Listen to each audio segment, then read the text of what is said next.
Bonjour à tous, je suis le pasteur Lifa et j'ai cet immense privilège encore de m'entretenir avec vous sur la destinée.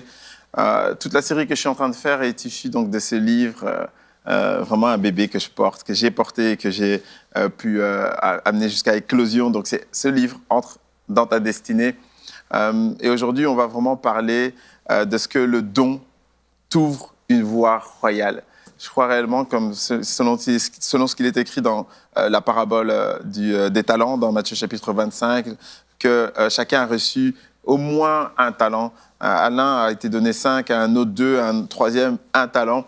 Et que chacun a donc quelque chose à faire valoir. En fait, il n'y a jamais aucune personne dans ce monde qui n'a pas au moins une qualité. Les moins que rien n'existent pas, parce que notre Dieu est un Dieu bon. Il a donné au moins à chacun une qualité à faire valoir.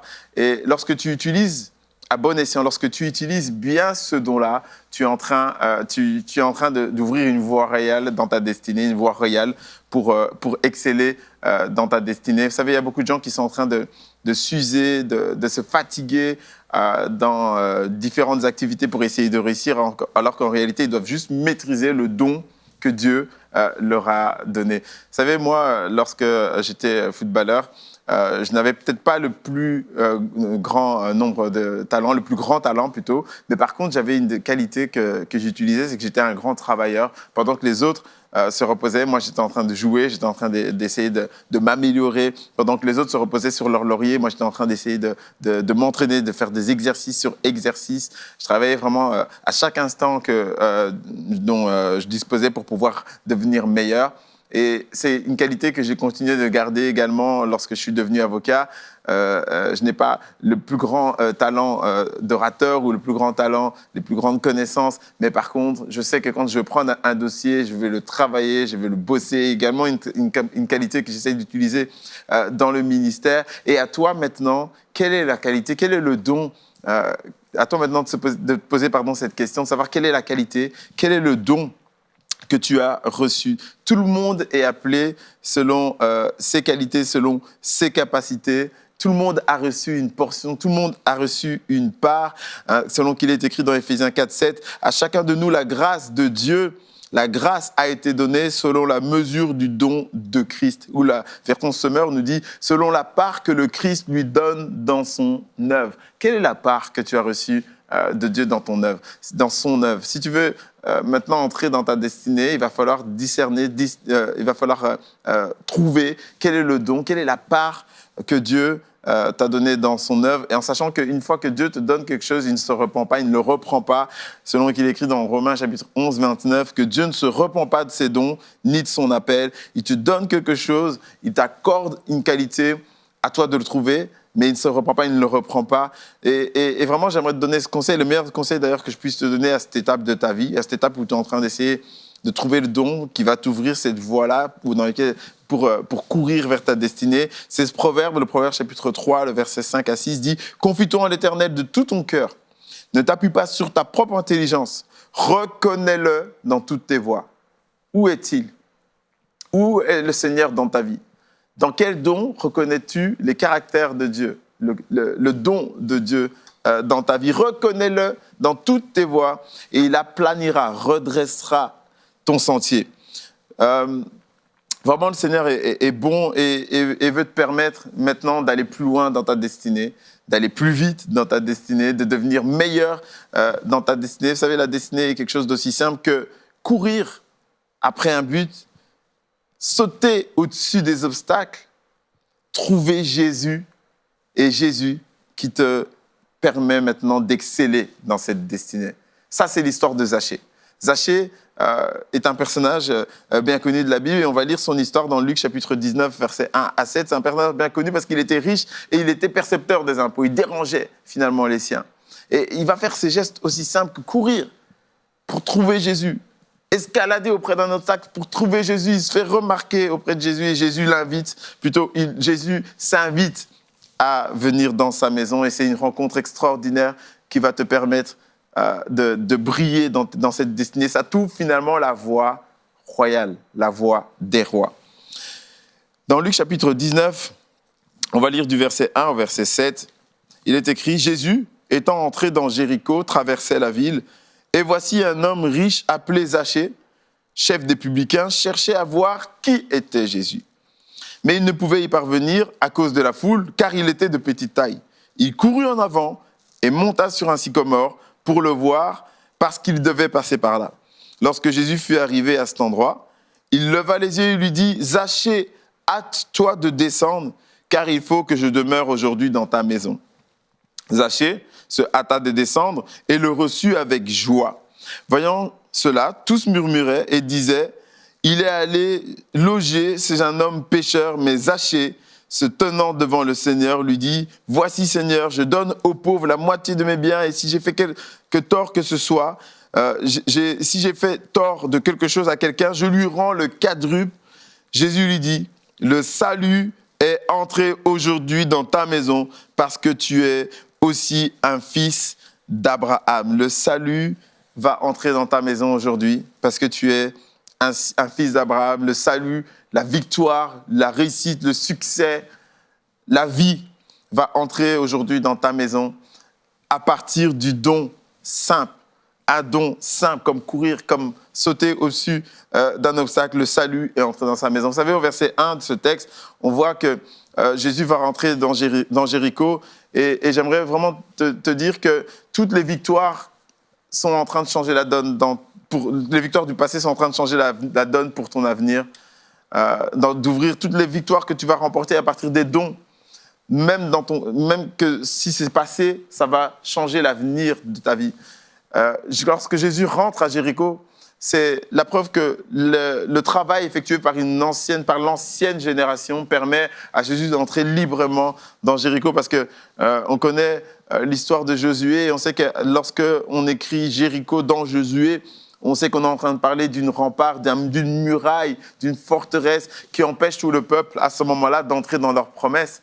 Et cette muraille est tombée par une action, par un don du Seigneur, le don du chant, le don de la marche.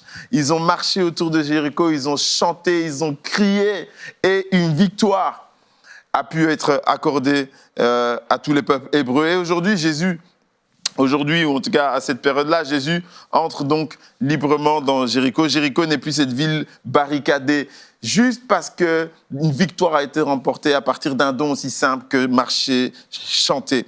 Et je crois vraiment que Dieu t'a donné vraiment ces capacités-là, des dons qui vont te permettre justement de passer au-dessus de ce genre de rempart, au-dessus de ce genre de difficultés. Zachée, vous savez, c'était ce riche publicain, collecteur des impôts. Et lorsque les gens le voyaient, c'était un peu compliqué pour eux. C'était un peu difficile d'avoir celui qui, en même temps, est en train de prendre une partie de ton revenu. Et moi, vous savez, je suis indépendant, je suis avocat, et je sais combien c'est difficile lorsque tu termines un travail. Souvent, je dis que je travaille un jour sur deux, un jour pour moi, un jour pour l'État. Je travaille un jour sur deux pour moi, finalement. Et Zachée contribuait au fait que les gens avaient cette sensation-là, que les gens donc, avaient cette sensation qu'ils travaillaient un jour sur deux pour eux, un jour pour eux, un jour pour l'État. Et c'était donc difficile de voir Zachée au milieu de cette foule. Il n'avait pas sa place dans cette foule, et pourtant, il cherchait à voir Jésus. Il cherchait à voir Jésus. Malgré le fait qu'il était riche, malgré le fait que les gens ne voulaient pas lui faire une place, il a quand même cherché à voir Jésus. Et ça, vraiment, devrait t'inspirer alors que tu es en train d'avancer dans ta destinée. Peu importe ce que tu vis, peu importe les richesses que tu as, peu importe que les gens te font ou pas une place, cherche à voir Jésus, car c'est lui qui est la solution. Il a quelque chose à te donner qui est excellent. Il t'a déjà donné des capacités, mais il a quelque chose à te donner qui est encore plus excellent. Il veut t'ouvrir une voie réelle qui passe d'abord par ce petit don. Regardez, il cherche à voir Jésus, mais il n'y parvenait pas. Les gens ne voulaient pas lui faire une place, mais en plus, sa petite taille ne lui permettait pas donc de voir Jésus, même simplement en levant la tête. Et malgré que tes capacités, des fois, te donnent la sensation d'être limitées, sache que tu as toujours reçu un talent. Il a donné à l'un 5, Matthieu 25, il nous parle de la parabole des talents, il a donné à l'un 5, à un autre 2 et à un troisième 1. Ça veut dire que jamais aucun homme sur terre n'a rien à faire valoir pour se démarquer. Tu as toujours quelque chose à faire valoir pour te démarquer. Le don va t'ouvrir une voie royale. Ton don va t'ouvrir une voie royale. Mais pour ça, il ne faut pas être dans le fatalisme. Okay, tu vois que une de tes capacités ne fonctionne pas, que tu vois que tu n'as pas la bonne capacité pour ce lieu-là, mais tu as une autre capacité à faire valoir. Lui n'était pas suffisamment grand, mais il avait une autre capacité à faire valoir et qui devait mettre en avant, qui devait chercher à utiliser. Tu es capable. Il n'y a pas dans le royaume de Dieu de personnes qui soient totalement incapables. Tu es capable. Et vous savez, il y a beaucoup d'appelés, mais peu d'élus. Et je crois réellement que la manière pour être élu, c'est déjà de se présenter. C'est déjà de ne pas abandonner. Je suis dans le milieu politique et c'est une notion que je comprends tout à fait parce que il faut se présenter aux élections et ensuite se présenter ne suffit pas. Il ne suffit pas d'être sur une affiche pour se faire élire. Faut-il encore maintenant se démarquer? Faut-il encore maintenant courir cette course? Faut-il encore maintenant trouver quels sont les dons, quelles sont les capacités qu'on va mettre en avant tout au long de cette campagne électorale? Et finalement, ce même principe revient dans le milieu. Est-ce que tu as donné, dans le milieu de la foi, est-ce que tu as donné le meilleur de toi-même? Est-ce que tu t'es arrêté uniquement au premier échec, au premier constat d'échec? Zachée, lui, ne va pas faire cette erreur. Le verset 4, Marc 9, nous dit « Il courut en avant, monta sur un sycomore pour le voir, parce qu'il devait passer par là. » Ta taille ne doit pas être un problème. Et Dieu est tellement bon, parce que vous savez, quand il y a quelqu'un de grand, moi, quand je joue au football, j'ai toujours eu cette taille, pas toujours toute ma vie, mais en tout cas quand j'étais adulte. Je remarquais qu'il y avait des gens qui étaient grands, mais ce que Dieu faisait, c'est qu'il compensait. Il y a des grands, mais il y a des petits. Et les petits, souvent, ce que Dieu leur donne, c'est qu'ils courent vite. Et Zachée avait cette même capacité. Il courait vite. Pour que tu saches quelle est ta capacité, soit c'est par révélation, soit c'est que tu as essayé. Mais tu ne peux pas rester là en te disant « Ok, je suis bloqué dans cette situation et je reste dans cette situation ». David va dire à Saül, alors qu'il s'apprête à combattre contre Saül, il va dire à Saül « Je connais quelle est ma capacité. » Comment? Parce que je faisais paître les brebis de mon père. Et quand un ours venait, un lion venait pour enlever le troupeau, je l'arrachais, je le combattais à main nue. À main nue. Et je crois qu'on doit être capable de reconnaître notre Seigneur dans toutes nos voies, dans toutes ses voies. Quelle est la capacité que Dieu t'a donnée? Quel est le don que Dieu t'a donné? Reconnais-le, vois-le, parce que c'est ça qui va te permettre de sortir de l'ordinaire. Et une autre chose que nous devrions faire, alors que nous reconnaissons notre capacité, c'est de ne pas négliger cette capacité. De ne pas se dire, OK, dans cette circonstance-là, j'aurais aimé être grand, j'aurais aimé être fort, j'aurais aimé avoir beaucoup d'argent, j'aurais aimé être riche. Dans cette circonstance-là, j'aurais aimé ci, j'aurais aimé ça. Et en réalité, on n'essaye pas d'utiliser une autre capacité que Dieu nous a donnée. Ne néglige pas le don de Dieu qui est en toi. Ne pas l'utiliser, c'est le négliger.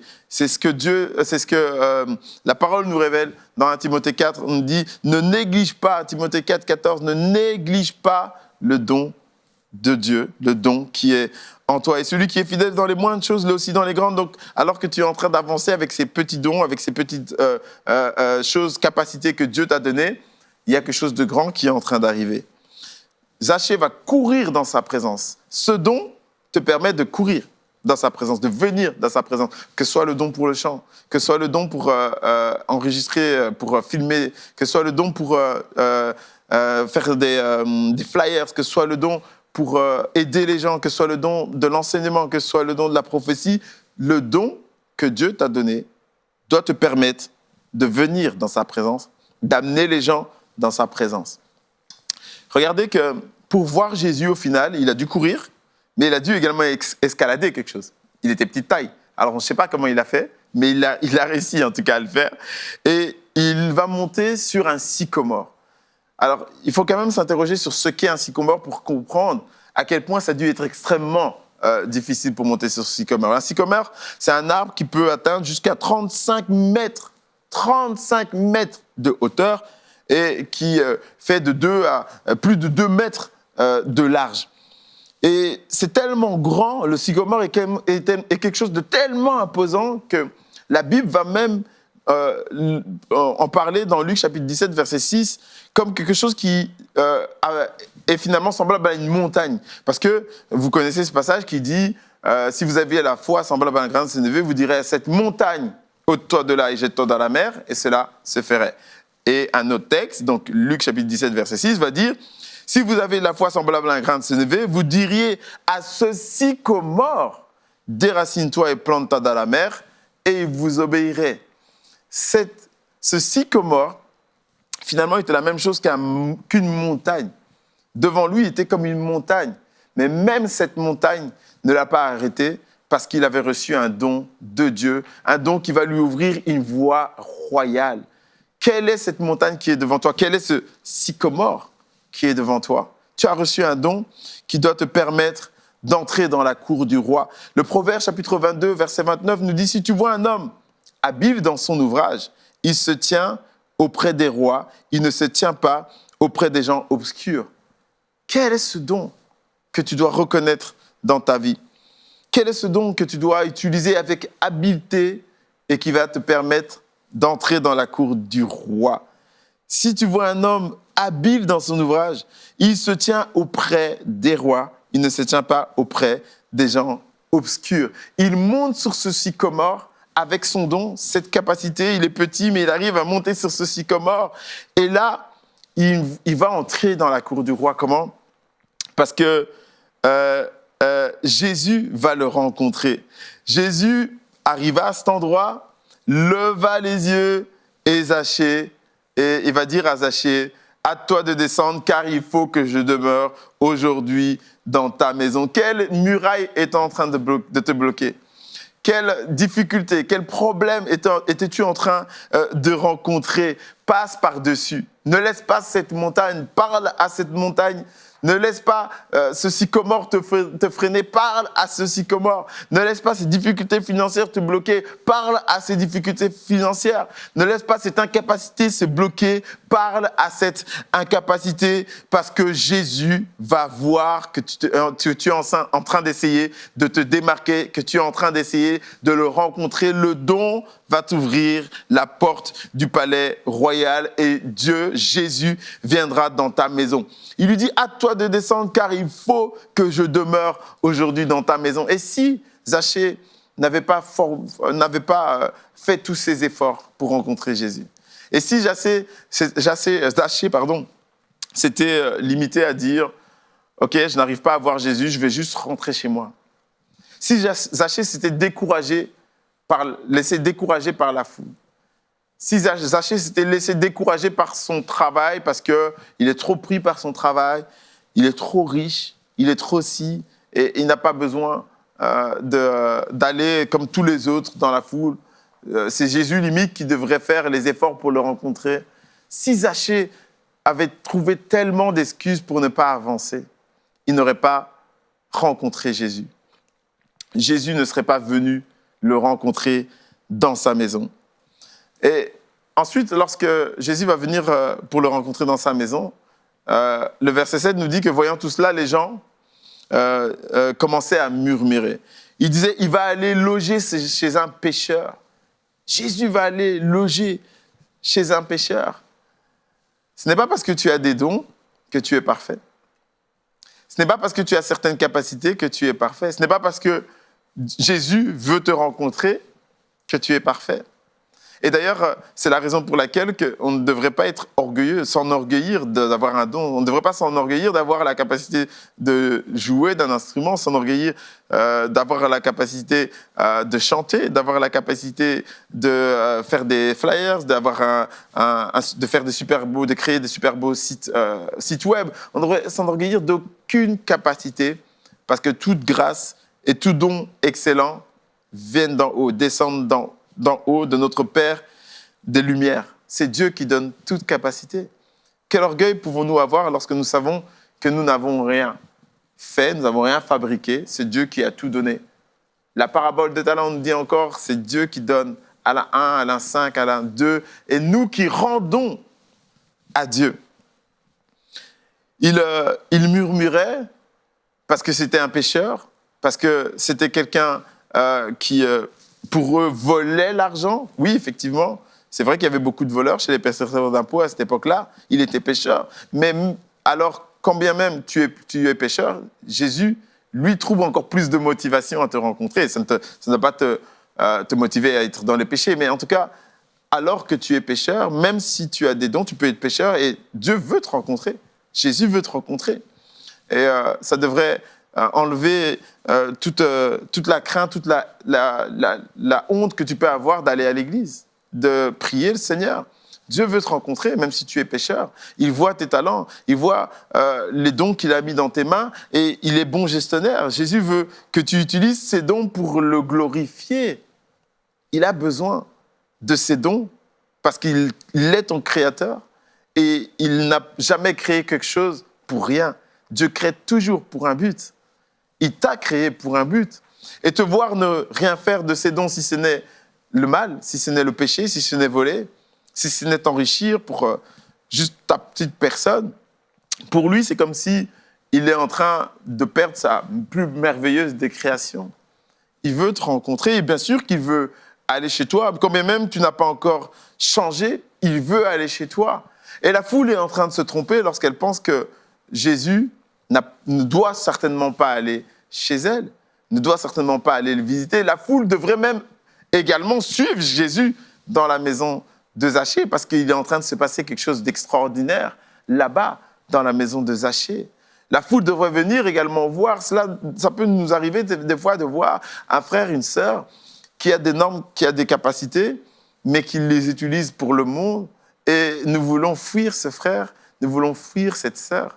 Alors que si Jésus lui-même veut rencontrer cette sœur, toi aussi, tu ne devrais pas fuir cette personne. Mais tu devrais aller voir ce qui se passe là-bas. Comment aussi tu pourrais être aussi enseigné même par le don de cette personne. Vous savez, nous pouvons être enseignés aussi par le don des personnes qui sont même non-croyantes.